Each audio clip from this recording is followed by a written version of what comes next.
thanking you for hosting us. It feels so nice to be back in Nairobi, a city that I consider almost a second home, having been here so many times before.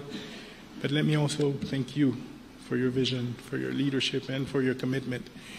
You know, it's important to remind that Haiti is a country of 12 million people hostage to a handful of gang members, with half a population food insecure, with 600,000 displaced, with 70% of the health infrastructure that had collapsed. And this crisis came at a time when the world has its share of crisis. And you helped us tell the world that Haitian children are not less deserving than the others, and that Haitian men and women who are suffering deserve solidarity, and you led that fight with us. And today I think we're in a better place. You helped where others saw crisis, you saw opportunity and potential, and you voiced it in a very firm way, allowing for others to come together around Haiti. And me and the Haitian people are extremely grateful to you for your leadership in this critical time. I also want to, of course, extend and convey the gratitude of the Haitian people to the Kenyan people for their commitment, engagement, and sacrifice. Today, you share with us not because you have extreme abundance, but because Kenyan people have made the determination that Haiti deserves their help and support, and they've stepped up in a very significant way. Let me also reiterate what you've said. The first deployments of Kenyan contingents in Haiti have been extremely helpful, useful, professional, committed. They've engaged almost immediately, side by side with the police force. They've provided us with the wealth of experience that they have, and they continue to engage with us in a significant manner. Early on in this process, you will recall that their doubters had thought that language would be a barrier. Let me confirm that it has not. I followed directly operations in some of the most difficult circumstances, and they found ways to make sure that they protect each other and they get the mission accomplished. You said, and we agree, that this is something that we can do. If we work together, we are confident that we can see significant progress in the security situation in Haiti, and as you have pointed out, begin the rebuilding process. And we're committed to doing so. Now, obviously, our partners will have to step up and meet the commitments they've made, and the time is now.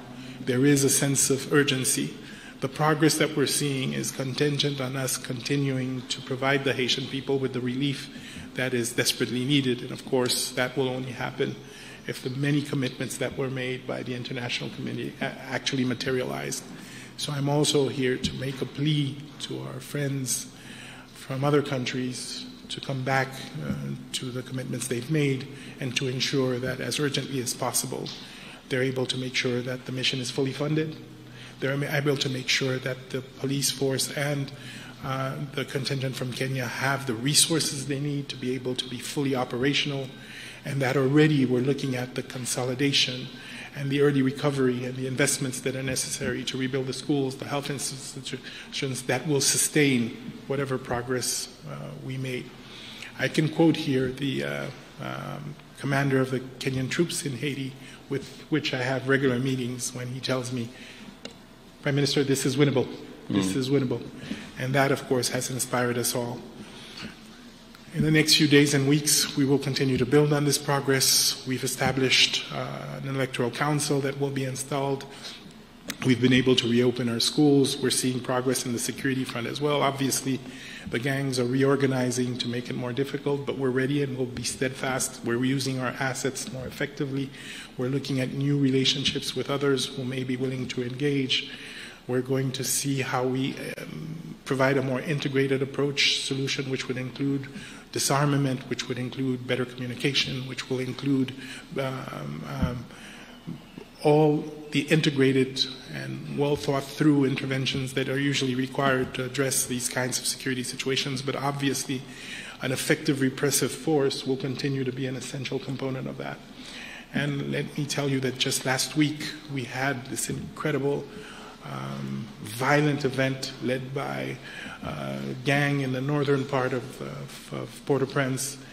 And quickly, the police and the contingent were able to deploy by road within really virtually hours to make sure that the city in question was quickly protected and that we would have the appropriate level of response to make sure that we address the situation. So this is to say that the Haitian people now have hope in what can be achieved.